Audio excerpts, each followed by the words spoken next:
we all want to watch it. Yeah. I just want to see him on a fast break throw a lob. Bro, if he throws a lob to his dad and he catches or on a his fast dad break, throws a lob to him. it would break the internet.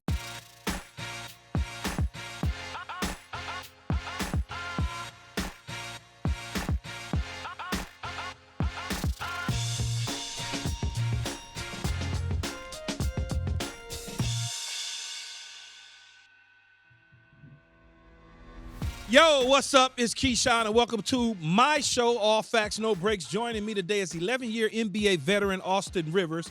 But before we even get going, I want to remind you to follow us, All Facts Pod, on social media or wherever you can get your podcasts. And don't forget to subscribe on YouTube. All right, that's enough talking about being a part of All Facts, No Breaks Pod. What's happening, Austin? How you doing, man? Appreciate you having me. I'm glad to have you. You know, it's so crazy. I was thinking as I was coming up the elevator, I was thinking to myself, I was like, growing up in the household of the Rivers, Doc played in the NBA, and my son grew up, who's on the show with us, Keyshawn Jr., who's part of my nepotism group, so to speak, right? I was saying to myself, I was like, I wonder what it was like for Austin growing up. Did he have to move around all the time? Like in the season, he was over here at this house. In the off season, because that happened to my kids. Like, I'm in Tampa, or I'm in New York doing the season. As soon as the season's over, I'm bound. I'm going somewhere else. Yeah. Did that happen to you a lot? Early on, when he was still playing, Yeah.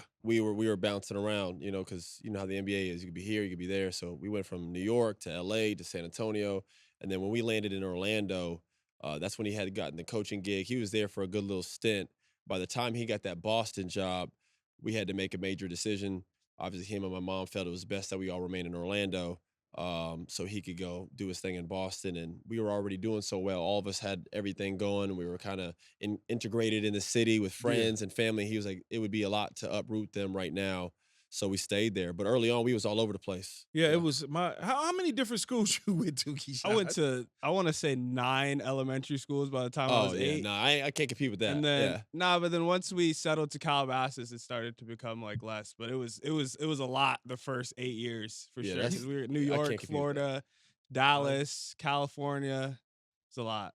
Yeah, because because you got to think, I had him and his sister when I was younger. I don't know how old Doc was when he had you guys, but I was in my early 20s. Oh, yeah. Right? Nah, yeah. So at the end, I'm in New York. I'm only there during the season. I didn't want to be there in the off season, the wintertime. I'm like, no, man, it's time to get up out of here as soon as the season is over.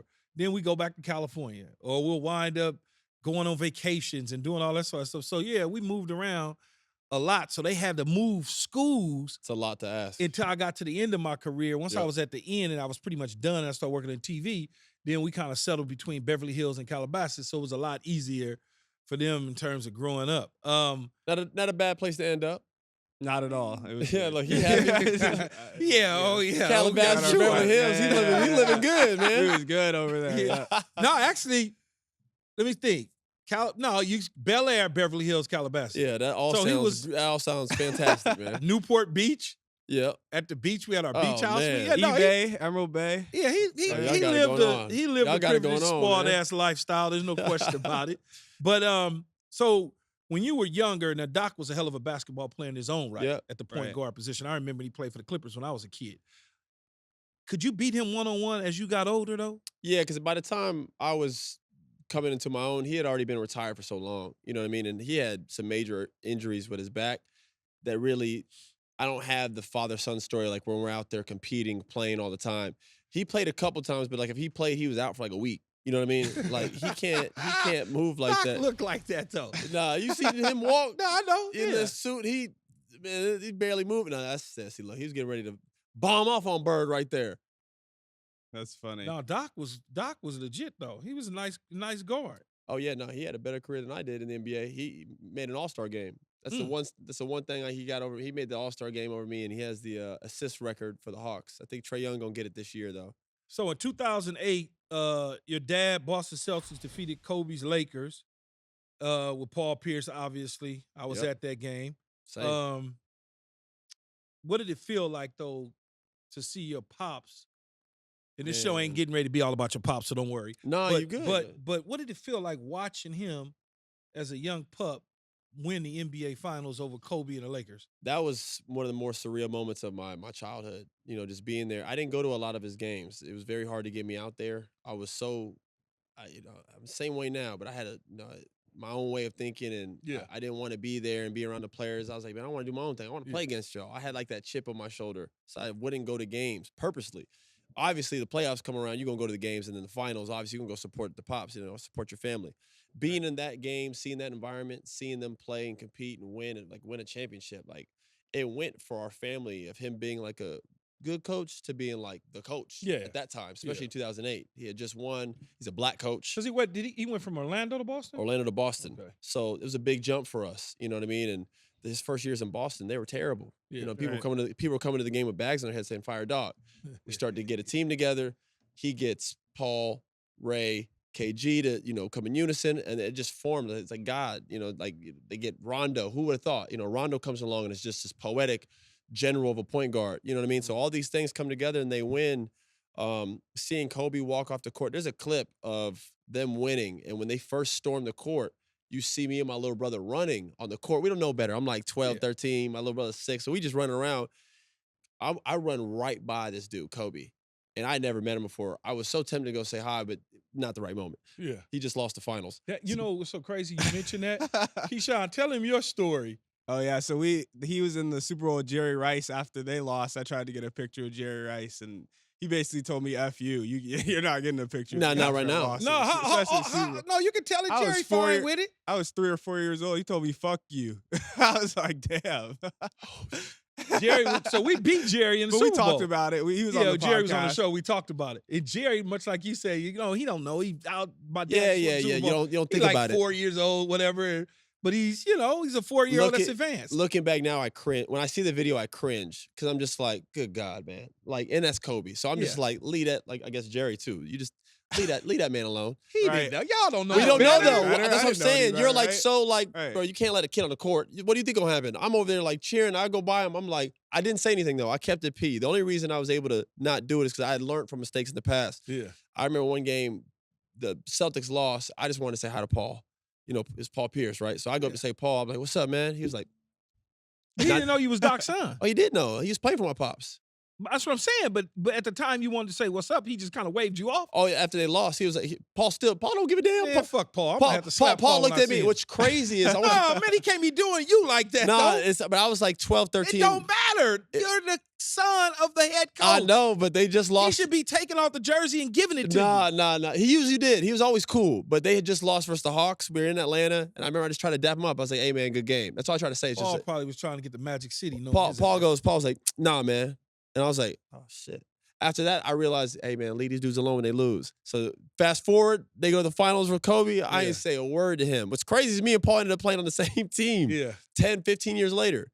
It's surreal. No, with the Clippers when he was stealing money. But Austin, you used to practice with that Celtics team, right? Why you laughing? In high school? You're so funny for that, man. Stealing money is crazy. Paul, ask me the question again. I was gonna say, in high school, didn't you used to practice with that Celtics team? Like one-on-ones and stuff? I would just run ones with them sometimes, yeah, for sure. There's like that story with KG. Yeah, I got it. But they weren't familiar. Like I told you, I didn't go to Boston a lot. So they knew I could play. They didn't know I was like the number 1 ninth grader in the country. They just thought, oh, he's a ranked player. He's talented. They had no idea like I could really get out. Yeah. So I'm like playing one with them. I'm going to the basket. They think I'm laying it up, and I'm going up there and punching it. So then they all start getting around like, oh shit, this dude going at us. Next thing you know, we competing. I couldn't play with them at the time. I wasn't built like that. I was in like 9th grade. These grown men. Yeah. But I took them by surprise and got some early. And then KG came on the court and laced him up and was talking crazy to me. And after that point, I'm like, oh shit, he's backing me down, give me elbows, dunking. I'm like, I can't beat you, man. What made you go to Duke, man? It's the biggest stage in college basketball. And you don't have to like the program, but there's not a program like it. What makes you think I don't like the program? Because people just because you said it like that. You're like, what made you go to Duke, man? It's the biggest stage. Yeah. See, this is why. This is the difference, right? Duke is the program. It is the stage. Yeah. Calipari was the stage at Kentucky. Yeah. Kentucky got no motion right now. Yeah. Because Cal left. Yeah. Coach K left. We still got Cooper Flack coming in. We still got Cameron Boozer coming in. We still got it's the game, man. Like come on now. People don't have to like Duke. No, real talk though. So, man, I don't even remember 6 years ago, whatever it was. So Cassius Stanley is my godson. Oh, okay. Yeah. Shout out Cassius. So yeah, random shout out too. I love it. his dad was my agent. Dude, he's been my agent now. He's my business manager throughout my whole career. When I came out of SC, representing me the whole deal, number one pick, all that, representing me my whole career. So, and we bounced things off each other left and right. So Cash was gonna commit to Oregon originally, right? Might have been better for him. So Jerome called me though at the time. He goes, Coach K just called and offered Cassius a scholarship. And what you think? I said, man, let me think. Let me chew on it for a minute. He calls me Johnson, right? He goes, Johnson, I know how you think. I said, man, fuck Duke. Fuck Coach K. Man, nobody want to go to that shit. Them motherfuckers, man. Come on, man. We the West Coast. They ain't messing with us like that, blah, blah, blah. I hung up, drove a little bit, thought about it, called him back. I said, Jay, man, he might want to think about that Duke thing now that I'm thinking about it. Just what you said, though. Yeah, and then I started laying it out. I'm like, man, that's Coach K. He the wizard. They going to listen to him. He going to be able to go get his buckets. Yeah. I mean, think about it. And the influence. It's a good education. Got all of it. The whole thing. NBA, like, they got all the, I mean, think about it. Who controls USA basketball? Yeah. Grant Hill. Yeah. Who controlled it before him? Coach K. Yeah, no, I get it. Yeah, like Duke has the whole thing. The commissioner of the NBA is Adam Silver. He went to Duke. Like the ties in the program, if you were able to play there and have that stage and opportunity, it's hard to pass it up. You know what I mean? Especially if you're going to be the guy. I will say this, because he wasn't the guy there. No. If you're not going to be the guy at Duke, yeah, it's going to be tough for you to get out, because each year they got a big dog coming in. Yeah. And so if you don't go one and done, you're going to be a rotational role player. Yeah. Because each year they got 2 or 3 studs coming in that's only going to be there for 5 months before they go lottery. So it's a tough place to play. I always tell people, yo, if you're gonna tell your kid to go to Duke, he better be the first or second option. Otherwise, he's going 4 years. You think it's still like that now, though? It's a little different, but it's still the same. I mean, this year, like, I think last year's team, they got rid of all those dudes. They didn't perform. And mind you, they went to the Elite 8. Yeah. But they got all this talent coming in now. They got, obviously, Cooper Flag, all these guys coming in, Isaiah, and then they got all these transfers. They got rid of like 5, 6 players. But is that Duke mystique still there? Oh, yeah, for sure. Really? It's there for sure. See, I look at it like UCLA now. Oh, no. Wow. No. Because you know why? Why you say wow? Because UCLA, Cooper Flag ain't going to UCLA. Cameron Boozer ain't going to UCLA. But most dudes but I don't know about the coach at UCLA. Coach at UCLA a little hard on people. But it feels like, when I say, look, it was like a historical program, this historic program. Yeah, because UCLA had that. And now it's still kind of got some snack, crackle, pop. Yeah, it's a major D1 program. But it's not where it once was. Yeah. And that's how I feel about Duke. Duke's not where it once was with Coach K. No, I mean, Coach K, you can't emulate that, right? Yeah. So we lose that. But he's still involved enough. He still has his office. Yeah. And it's strategic. And that's part of the problem. Yeah. The damn coach can't coach without him walking down the street. He's around. Yeah, he's hanging around the program. But listen, whatever. John got the keys to a program at a young age. I don't think he's complaining. I mean, to be a head coach at Duke right now in your late 30s is pretty impressive. You know what I'm saying? I shot buckets there, though. I went with Jay Will, knocked down a couple Duke shots. legend. Shout out to Jay Will. Yeah, I shot. He was shot a bad boy there. Shot a couple buckets. Austin, what do you think the biggest lesson you learned from Coach K was? Ooh, you're not as good as what you think you are. That was a big thing for me coming in. I came in there a big hot shot. Thought I knew everything. Listen, I'll be honest with you, without rambling, up until that point, prior to that, everything had been pretty easy for the kid. I was you grew up privileged. I grew up with a father who had everything that I needed. I didn't have the other worries and concerns that other players had, so all I had to do was just work on my game. I lived in the gym. Then I became the #1 player in like 6th grade and held that title all the way through my senior year, always up in the top 5. So everything was easy. I go to Duke, and then I got this guy in my face like, you ain't that good, man.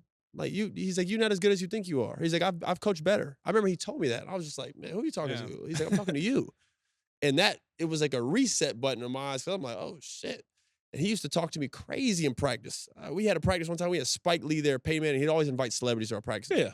Just drilling me in front of them. Just on me the whole practice. Showing out. Just talking crazy to me. Showing out. And I'm just like, man, why are you doing this? He didn't after practice, he came up to me and goes, I want you to meet me in my office in 20 minutes. I got like tears in my eyes. I want to like fight this dude. And at the time, you can't do that. Now you got the transfer portal and NIL, all these college players. It's like a little NBA now. Like you don't even have to. Back then, if you wanted to make the pros, you had to get out in his good graces. You know what I mean? Like you had to really take stuff from a college program. You couldn't just move and transfer without sitting out a year. Yeah. So, and I wasn't gonna sit out. I was supposed to be one and done. So I'm sitting here like, man, how's this going? I go in my office. He goes, you came to our scrimmage 15 minutes before. He goes, who the fuck you think you are? He said, well, why do you think you've done something? He's like, and he just talked to me that way all the time. I eventually turned that ego I had off and was able to start seeing like, yo, you are so much farther from a finished product. Like you have so much work to do. You could be so much better. And I didn't, in that time, again, everything I had done worked for me. Everything was so easy. That threw me back. And it took me a little bit of time, but by mid-season, that's why you see a jump in my game. My first like 7-8 games at Duke was like, whatever. After that, then I started putting like 20 a night. Yeah. I started to understand these concepts, and I started learning to listen. Like, listen to him. Because up until that point, the only person I listened to was my father on basketball.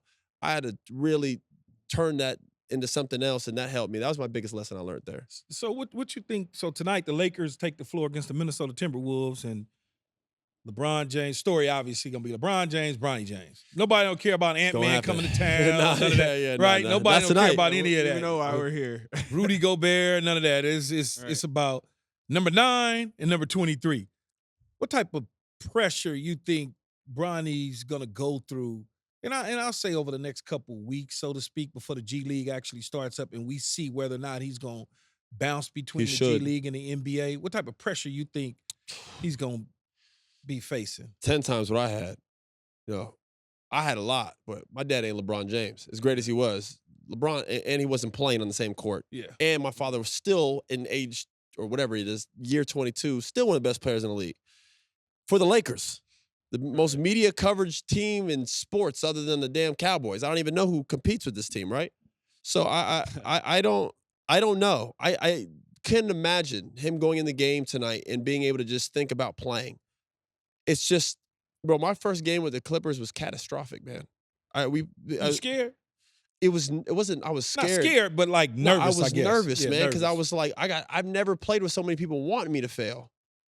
It was different. That's a different type of thing. Like that's crazy. And I went from being like a guy that people like cheered for and embraced to being a guy that people are like, man.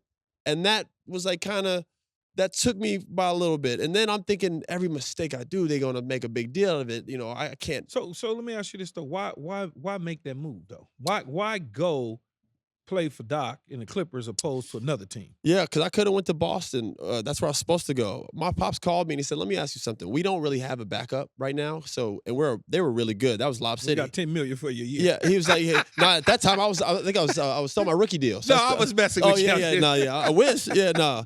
But he was like, our backup is not cutting it for us. He's like, I know your game. He's like, so I know you could do this here.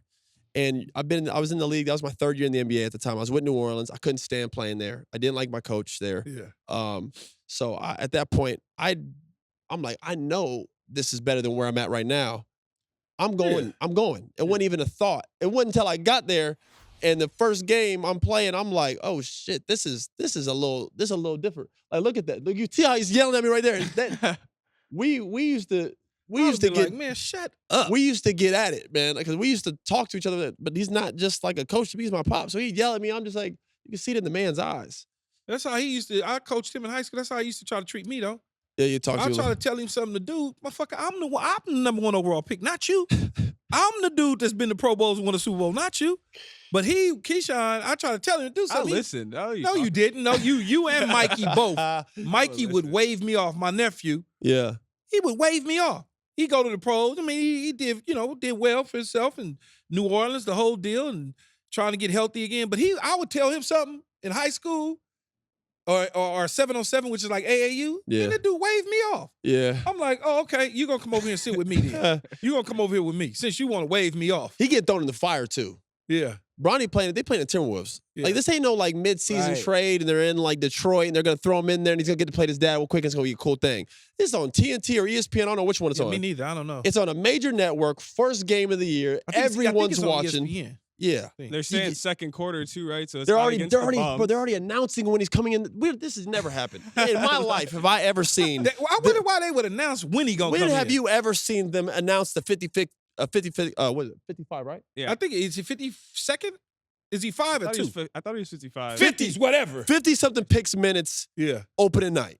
I've never seen it. So this is what I'm saying. Like, wait till I couldn't imagine what he's second quarter. They're saying second quarter we're expected to see Bronny play. How the hell are we getting these reports from? Like, I've just never heard of something like that's how I'm telling you. And not that I'm against it or making fun of it. No, yeah. I just I feel for him because, like, bro, it's just so much. The anticipation. It's so much. Yeah. Key, like, he can't even just go out there and just hoop. Yeah. Like, but guess what I'm gonna be doing at the time? I'm gonna be at home. Oh, we gonna watch. I got my Magenta tequila. I'm gonna be sitting there sipping it. I'm probably gonna order this Taco Tuesday, so I'll probably get like some Mexican food or something. Okay, I like where your head's at right now. And I'm gonna be sitting there watching the game, I'm anticipating must see, because I'm waiting on him to end the game. We all want to see it. That's the problem too. Like, even though we could talk about it, we can't lie. We all want to watch it. Yeah. I just want to see him on a fast break throw a lob. Bro, if he throws a lob to his dad and he catches on a fast break. Or his dad throws a lob to him. It would break the internet. Yeah. I mean, we would all scream because who wouldn't want that as a father? Like, to be able to do something like that with your kid would be like, I don't even know. The best picture, though, for me would be both of them checking in the second quarter or whenever, and they stand at the table from the back picture. You want a Disney movie. I want the picture. I want the smoke. I want both stand side by side. 23 and 9. He's throwing powder too? Both of them side by side. No. I want that picture. No, Bronny can't be throwing any powder, man. No, sir. He got to create. He already said, I want to create my own lane. It's already too much. But I think, why not? They already telling you going in the second quarter. Why not? Now he added. But listen, I'm going to tell you. That's a picture. You want to know why? That will live forever. You want to know why? Because you forgetting one thing. Me and you, we a bunch of assholes. All of us. All of us, we know we are. And if you a competing team and you see him throwing powder at the table, go get him. You gonna go exactly. Yeah, I'm gonna go get him. That's my point. You're gonna be like, oh no, you ain't. Your dad is you ain't doing. But they gonna try to get him anyway. But they gonna try to get him don't anyway. Help. I don't need you throwing powder. They gonna pull up his pants. You know how they pull up the pants in basketball? Oh no, they gonna call him. They gonna pull up the pants. They gonna. They gonna try to bring him up 90 feet. Oh, they gonna bring him up. They gonna pick him up the whole deal. Yeah. He can defend though. I will say that. Bronny, the one thing I know he can do right now is he can slide them feet. I'm saying, not him picking them. If they have to inbound the ball to him, they gonna try to pick him up the whole way. They're gonna do extra stuff to him that they wouldn't do to any other player. Yeah. Because that's just how it's gonna go. They gonna try to get him on the switch. Do you remember Rudy Gobert gonna stand there? Ant-Man gonna come. It's gonna be a dribble handoff with a boom. They gonna try to get him. Do you remember when Lonzo's first games were for the Lakers? Yeah. And again, his dad went on the team, but because LeVar was talking so much. Yeah, do you remember P-Bev? Like, it just pisses us off, right? Yeah. You just want to go at it. That's what I'm saying is going. The powder stuff, I don't know. I want it for a cute moment. It would be a fire photo. Yeah, I want to see him pick him up off the ground, like from a loose ball, and they both smiling at each other. Yeah, something like that. Yeah, that'd be fire too. This episode of All Facts, No Breaks is presented by Color Guard. As my listeners may know, a few of my family and close friends have undergone battles with various forms of cancer, so increasing awareness around the importance of cancer screenings is very personal to me. And on that note, today I want to tell you about the Color Guard test, which is a great use at-home option to screen for colon cancer. The Color Guard test is one-of-a-kind way to feel more in control of your colon cancer screenings through a prescription-based test with none of the prep that's required in a colonoscopy. It is the only FDA-approved non-invasive screening test that looks for both altered DNA and blood in your stool. What I want my listeners to know is that colon cancer screenings are crucial for early detection because many patients with early-stage colon cancers have no symptoms at all and are diagnosed through a preventative screenings. And for my listeners in their late 40s who think this doesn't apply to them, guess what? The American Cancer Society recommends that if you are at average risk, you begin screening for colon cancers at age 45. We're not talking 50 or 55 here, people. When it comes to staying on top of your health, the time is now. Plus, the Cologuard test doesn't just offer convenience and ease of use, it's also affordable. Most insured patients pay $0 with zero downtime, no special preparation, and use at-home screening tests that deliver right to your door. It's delivered right to your door. There's no reason that we should let our health take a back seat. What are we waiting for? So if you're 45 or older and at average risk, ask your healthcare provider about screening for colon cancer with the Cologuard test. You can also request a Cologuard prescription through a telehealth provider today at Cologuard.com/podcast. The Cologuard test is intended to screen adults 45 and older at average risk for colorectal cancer. Do not use Cologuard test if you have had an anomalous, have inflammatory bowel disease, and certain hereditary syndromes, or a person or family history of colorectal cancer. The Cologuard test is not a replacement for colonoscopy in high-risk patients. Cologuard test performance in adults ages 45 to 49 is estimated based on a large clinical study of patients 50 and older. False positives and false negatives can occur. Cologuard is available by prescription only. So I don't know if you heard this, Austin, but Chandler Parsons said that you being coached by your dad was more strange than Bronny James playing with his dad. Let's take a listen. I agree with that.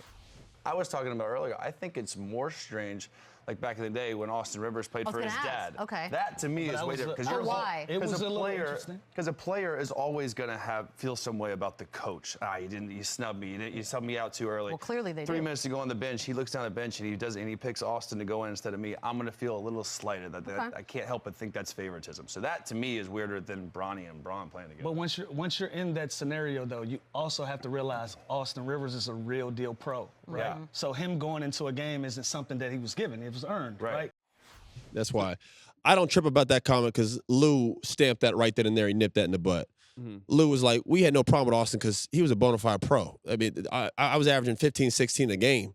He was a McDonald's All-American in 2011. You went to Duke. You was a first-round pick. So it wasn't even – but that's not what Chandler was trying to say. But people play with their dads all the time in professional sports. You're not the only – you're not – in professional sports, you're not the only player to ever play for his father.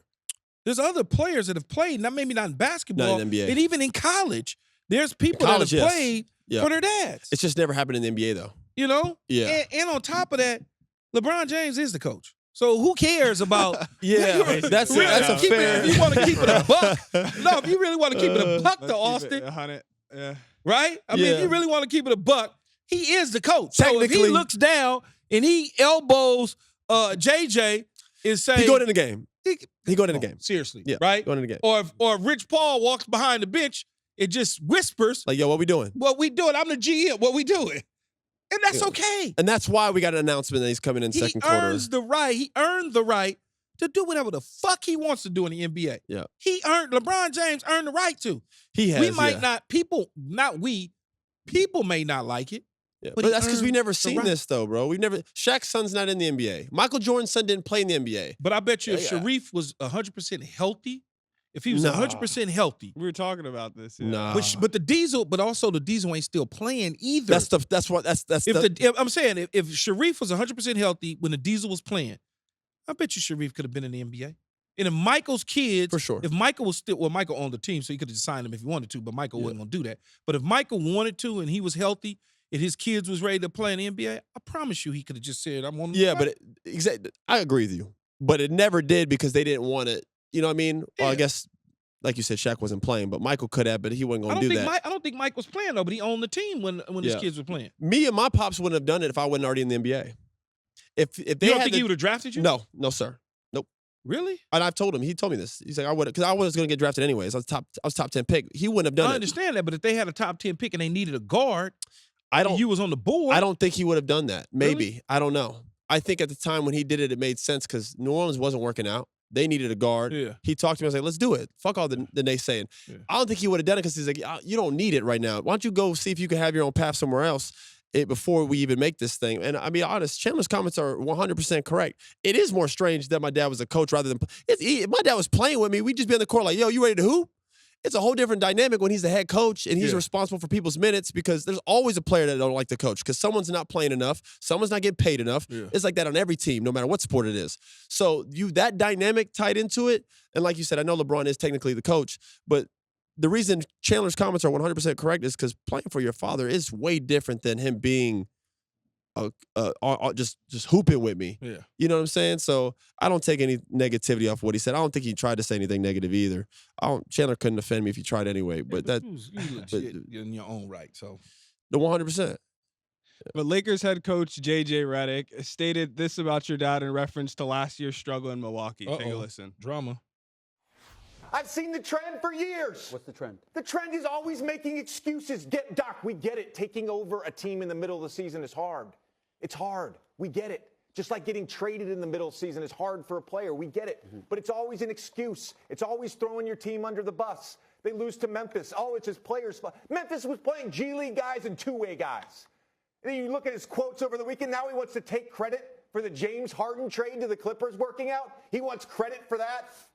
There's never accountability with that guy. Well, there's never accountability. So my question is, do you think J.J. Redick's tone changes once he gets some games under his belt in L.A.? I mean, I definitely think he's going to go through a learning curve, right? I haven't coached in the NBA, but I would imagine you have to find your rhythm. You have to find your feel.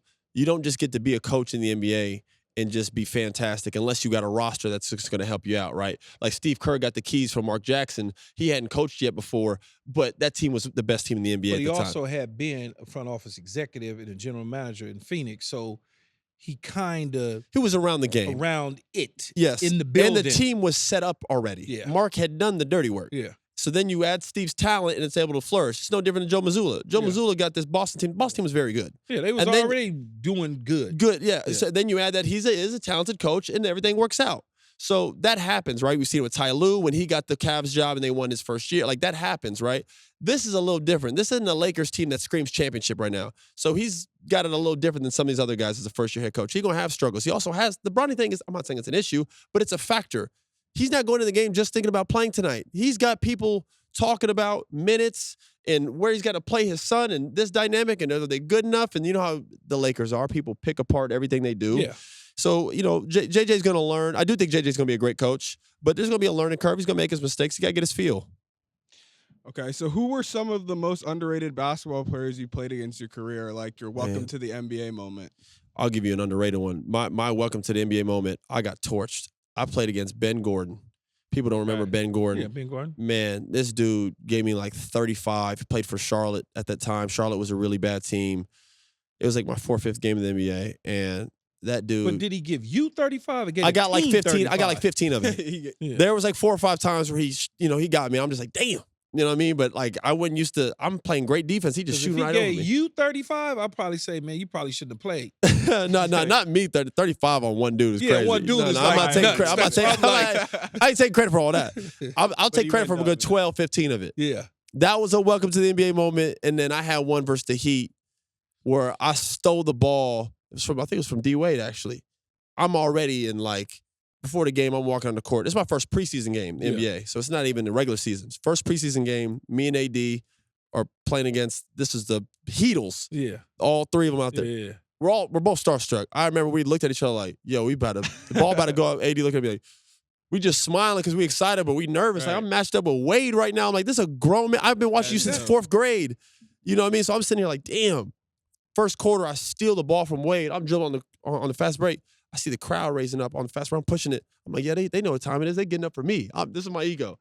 Little do I know, this man, LeBron James, they getting up because they know he hawking my ass down. Exactly. He so I'm getting ready. The whole crowd rising up. I can see the reflection of the backboard. I can see this man coming, bro. I jump up and see that he's higher than me. I was like, I dish it right back to Jason Smith. He gets his shit packed. Jason's like, why don't you lay it up? I was like, I panicked. It was my first time going through something like that. Was like a welcome to the NBA moment, man. That's the difference between y'all and us NFL players, though.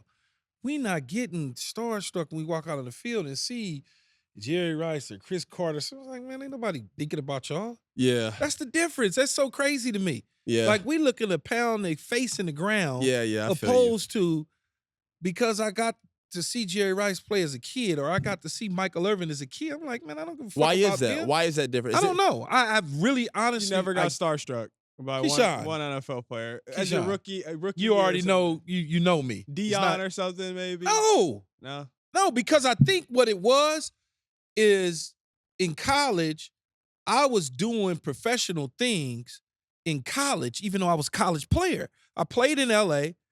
I'm around nothing but Hollywood. So it's a different, like I was hanging with Michael Irvin at his last Super Bowl in '96, my senior year in Arizona, when he's supposed to be getting ready for the damn game. He out partying with me. So it wasn't a starstruck thing, though. I don't know why. Football players aren't like that. Yep. You know, and I argue with Paul about it all the time. I'm like, man, y'all always walking around like looking up to somebody. Like, think about it though, Keyshawn. As a rookie, I was hanging out with Michael Jordan. Okay, Scottie Pippen them. I was a rookie in the NFL hanging around. I mean, like these dudes, I'm like around some of the biggest stars that there is. I go to USC. Kevin Costner's at my games. Magic Johnson's at my games. Dr. Jerry Buss is at my games. So it's kind of like, didn't really faze me, I guess. Yeah, I mean that's strange. I don't know what the difference is because I grew up around it. I mean, I grew up with a famous That's dad. what I'm saying. Yeah, I grew up around famous people all the time. I was, 8 years old and T-Max in my kitchen. You know what I mean? Like I'm used to this, but like I still was starstruck. I don't know what it is. I do think there's a different appeal to basketball players because we don't have the helmet on. Yeah. So our faces are just, bro.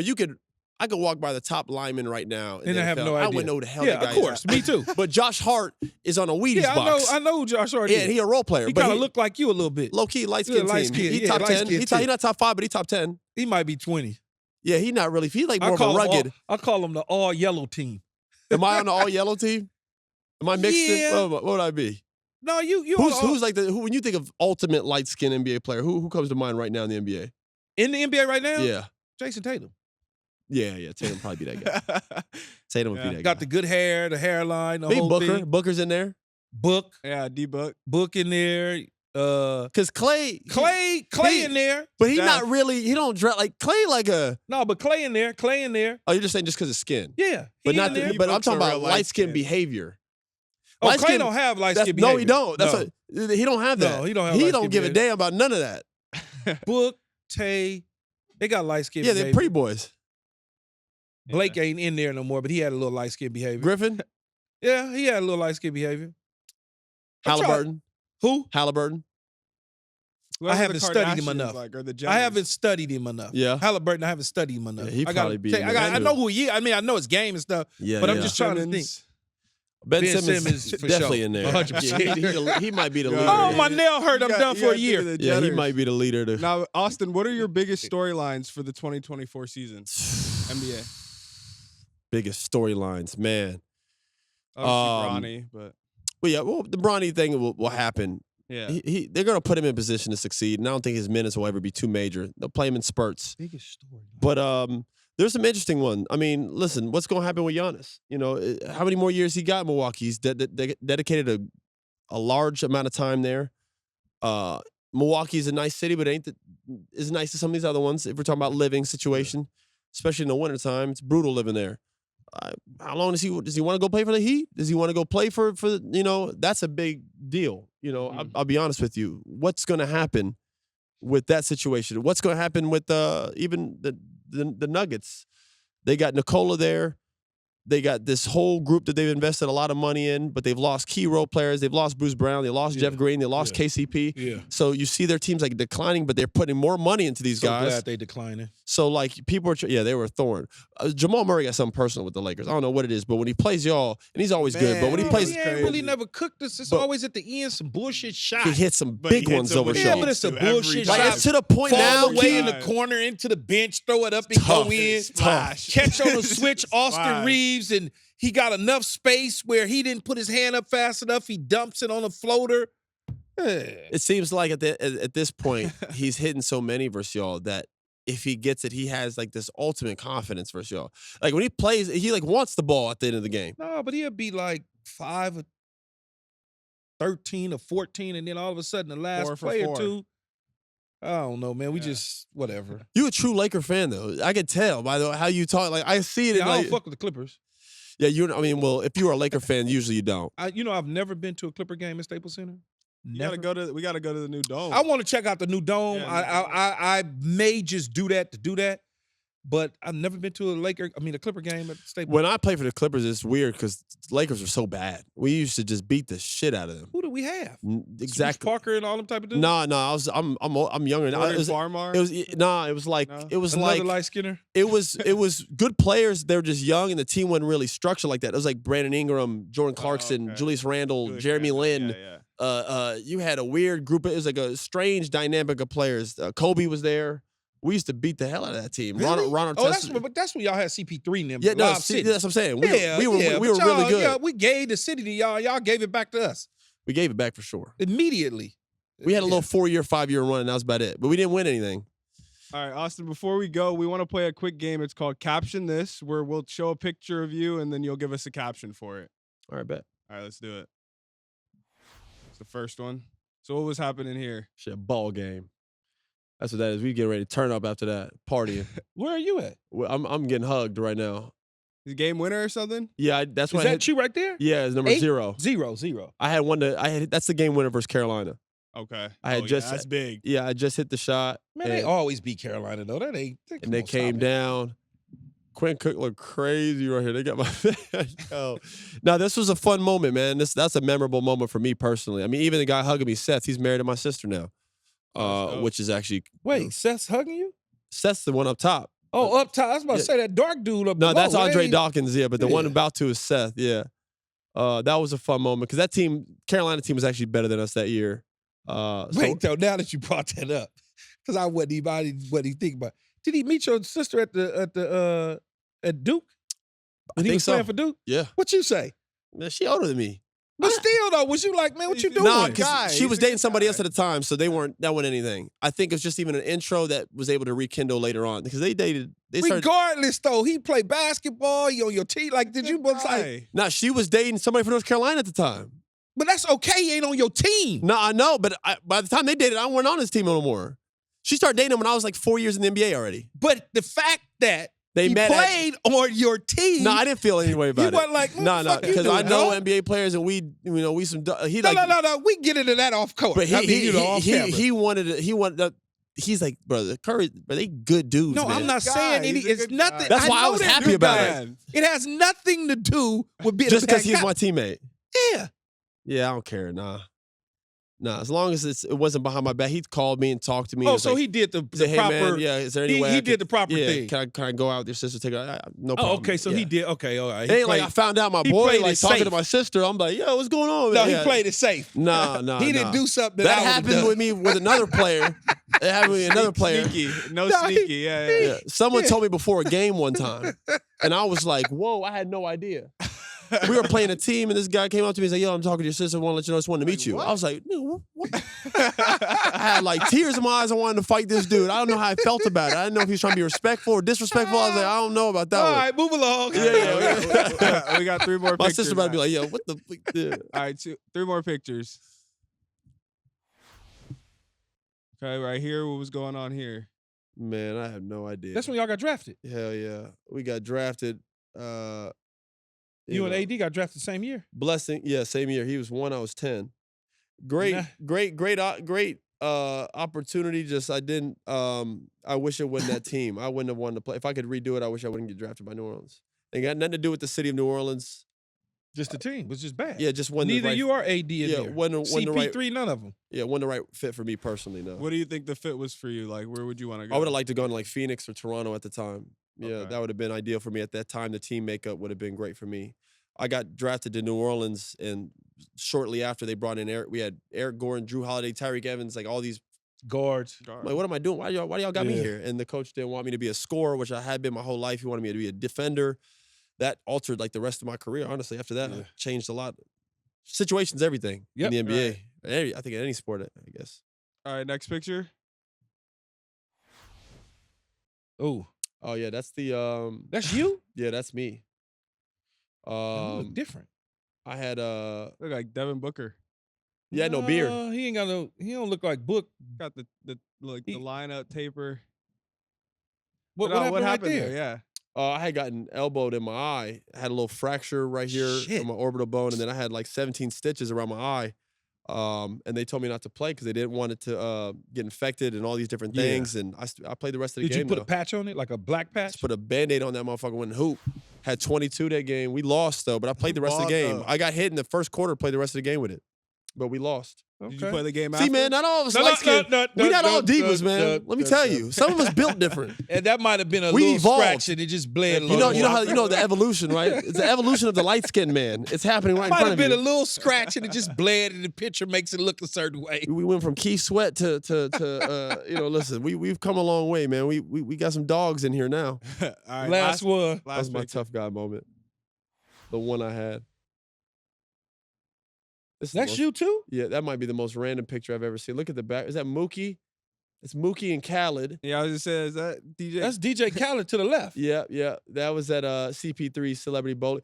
Hey, Mookie is actually a baller. And bro, he's a baller at just about every sport. Yeah. He can hoop, play baseball. I've seen that. And he's like a damn near scratch pro bowler. Like, he's incredible. Yeah, that was a cool event. It was a charity for one of Chris's things. I was just trying not to look stupid. I didn't even know it was on ESPN, so I couldn't even bowl. And they put me in this tournament. I'm like, whoa. I did all right. No, man, I appreciate you joining the show. I really always do. No, come on, OG. Thank you so much. I don't like that you don't claim Florida though, man. You played your time in Tampa. You're not a Florida guy. No, I'm California.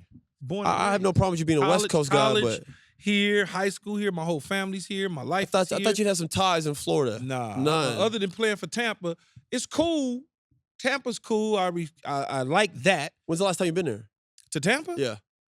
Oh God, our 10th anniversary, I think, for the Super Bowl. So when was that? Was like what? That was a while ago. Oh, yeah, I was about to say because Tampa's different now. Yeah. I know you've been down there. I haven't been, man. Oh, I heard it's different. Yeah, it's different. I don't really. It's not me. I'm not a South guy like that though. I feel that. I got you. You know what I'm saying? It's full West Coast. So like you was all team Kendrick. You was team all that. Yeah, he was team Kendrick. Oh yeah, I don't fuck with Drake like that. Drake cool. I like his music and everything. Yeah. But you got to really understand upbringing. You got to understand all that. Facts. Like I grew up down the street from Staples Center, so I grew up in it, like in the trenches. So yeah, I'm team. I'm K-Dot all day long. My son, he a young dude, so he think Drake. Oh, Drake like got a lot of music. money. I like music. Man, I don't care about all that, man. That don't mean nothing to me. It ain't got nothing to do with him being light skinned. Ain't got nothing to do with him being light skinned. No, I understand the dynamic of people not liking Buddy. You know what I mean? He cool. Yeah. As far as his music and stuff go, but I'm from. I like Jay-Z.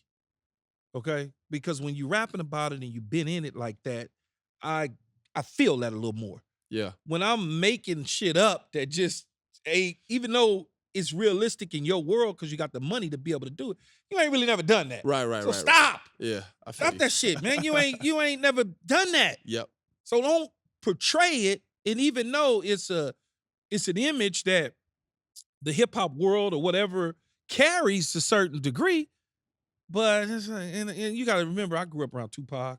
No, you really saw a different. Yeah. Yeah, I saw a whole different world. Our upbringing, Drake was like our guy, though. You know what I mean? Like, oh, his guy. You old now. No, I still listen to him. He wouldn't be my favorite rapper. He's never been my favorite rapper, but I've always enjoyed Drake's music. He got good. Me too. He got good. He got That's good. what we're about. He got good club songs and good music to listen to. He made all type of music. Drake got good club songs and good to listen to. Why are you saying club? He got good everything song. There's not a genre that guy hasn't mastered. He got his own genre. I think it's he young. Yeah, I think really it's good. good. Got his own genre. I think it's good. I'm not saying it's not, but I'm more I don't know, call it gangster rap, whatever you want to call that. it. You like Ice Cube? No, I don't really accuse my cousin, but I don't even really listen to it like that. Oh, right, okay. Yeah, I don't. I guess some Dre, some Snoop, obviously Pac, Big. That's my sort of stuff. You know what I'm saying? Yeah, 100%. It's just, and that's what you grew up on too. Yeah, that's what I grew up on. I respect that. When dudes start acting like they tough and it ain't really like that, it's like, come on, man, you don't need to do that. You got 100 dudes walking around with you, man. Makes you feel tough though. Dude, just chill. That's all I'm saying. He got a lot of people after him in his defense. Someone's always talking about him. Yeah, but just chill. Make the money and make the music and get the girls and live your life, but just chill. But he good. I ain't got a problem with him. He cool. Every time I see him, he's always embracing me. Yeah. He's he's a nice guy. I want him to chill though. Both dudes are really actually good dudes. Yeah, I just want him to. But you team West Coast, I respect it. And you grew up on that. You grew up on that rap. You grew up with those guys you talked about.